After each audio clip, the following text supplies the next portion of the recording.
Abadineko,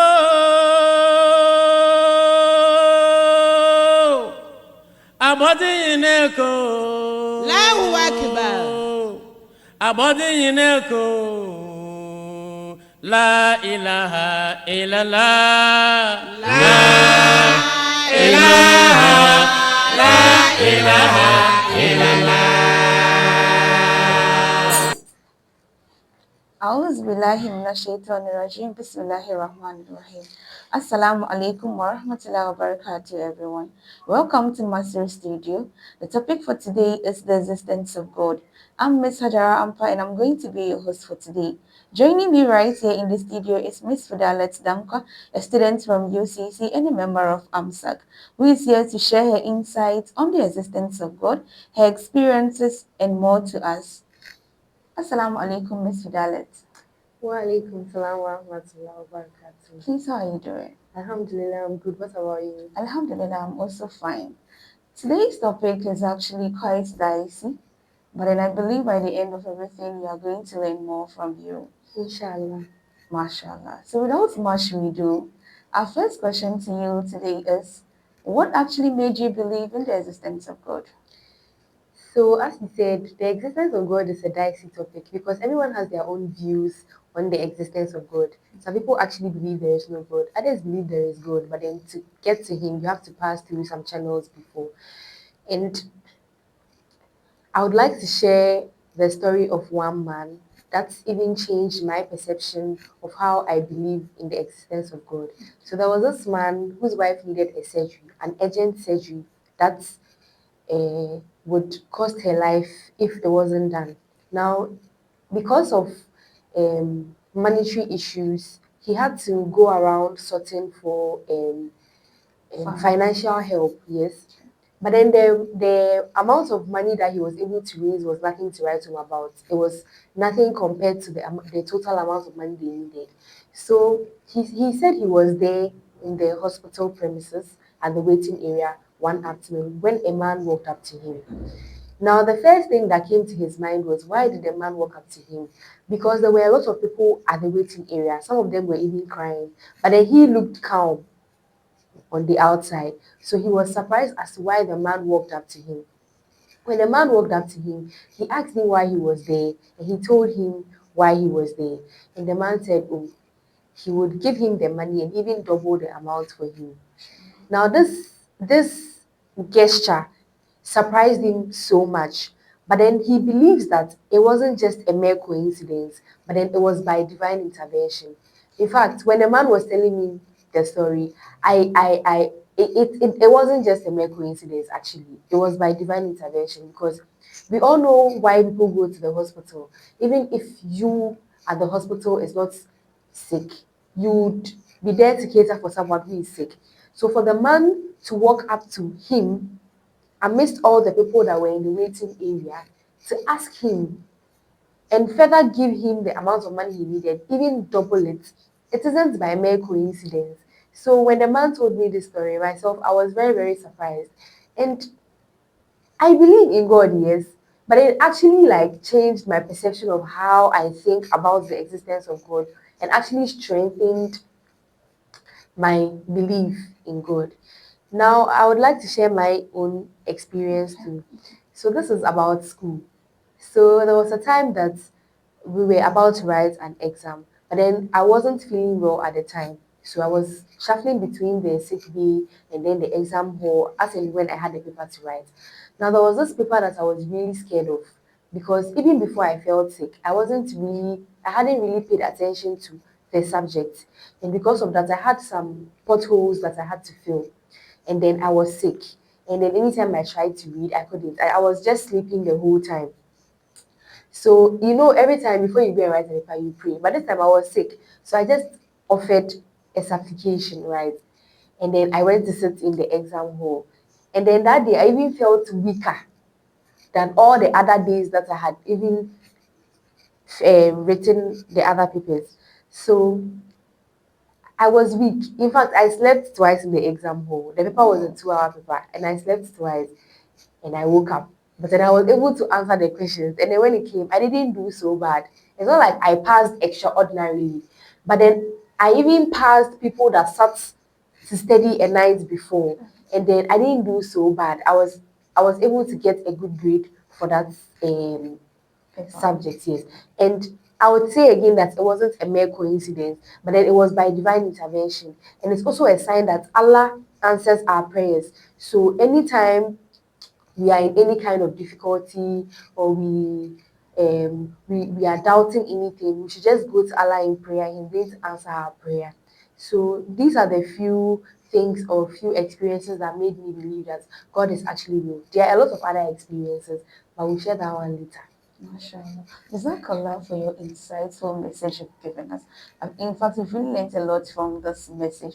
And then to even, to the extent that somebody's own or somebody's experience or somebody's incident or issue made you also believe in the existence of God. It's actually a heartwarming or a heartfelt message. We really appreciate that. Jazakallah. Moving on with our next question. How does the existence of God have an impact or impact your daily life? Okay, so this question is another Tricky dicey one. question, yes. But okay, let's see. So, the existence of God, yeah. So we know that God created us all, and then He has like rules for us here on earth, right? And then and then we also know that when you sin, you are going to account for it one day, Sure. right? So it actually guides my daily life. Like when I'm about to do something, like when I wake up in the morning, you see, there is this thing that I don't know when we come for Juma on Friday. There's this thing that most of our, should I say, preachers say, yeah, that when you wake up in the morning, you thank God, right? Sure. But like make up your mind that before afternoon you die. And then when you reach the afternoon, you pray and thank God. Make up your mind that before evening you will die. And then when you reach evening, you pray and thank God. When you're about to sleep, make up your mind that you might not wake up. So this thing, like if you actually follow this thing, you would actually like the number of times that you will sin within a day would reduce, because in your mind, if you die and you've sinned and you haven't asked for forgiveness or you haven't repented, you are going to face its consequences in the hereafter, right? So believing that there is God and then there is going to be an accountability one day actually guides me through my daily life. As in when I'm coming to do something, the mazi I'm ready. If I die, will it sit well with me in the hereafter? This place that I am about to go, if I die there, will it sit well with me in the hereafter? This dress that I am about to wear, if I die in the dress, is it going to be good? So these are the kind of questions that you ask yourself on a daily basis that actually like, no, okay, then let me not do this. Let me do it the right way, because you don't know. Nobody knows. Sure. So yes, this is like one thing that me believing in God does for me throughout my activities, throughout my daily life. Yeah.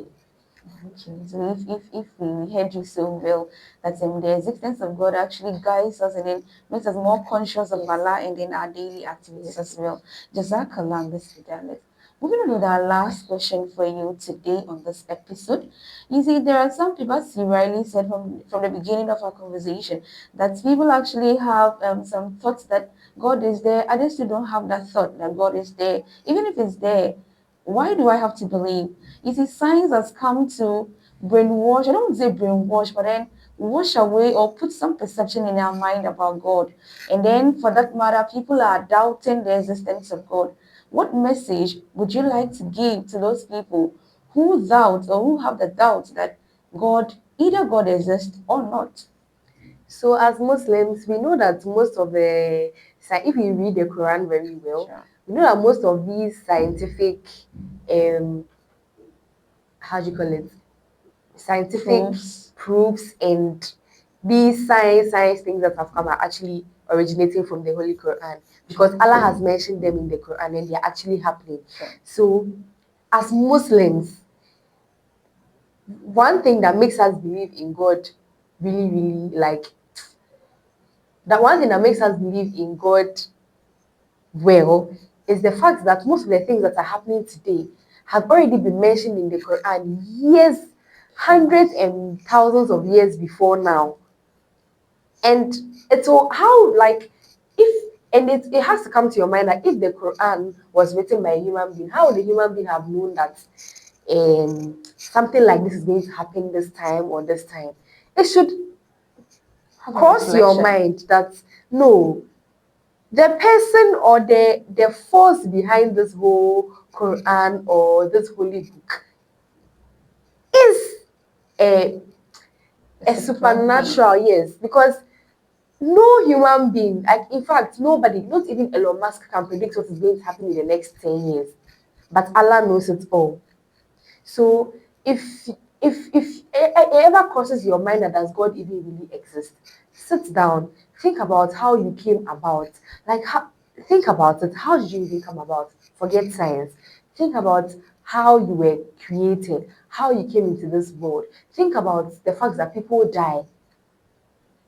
And we know people that have come to tell us that some people that were really sick and have come to tell us that oh they had a few of the afterworld, just a little bit, and then they tell us their stories.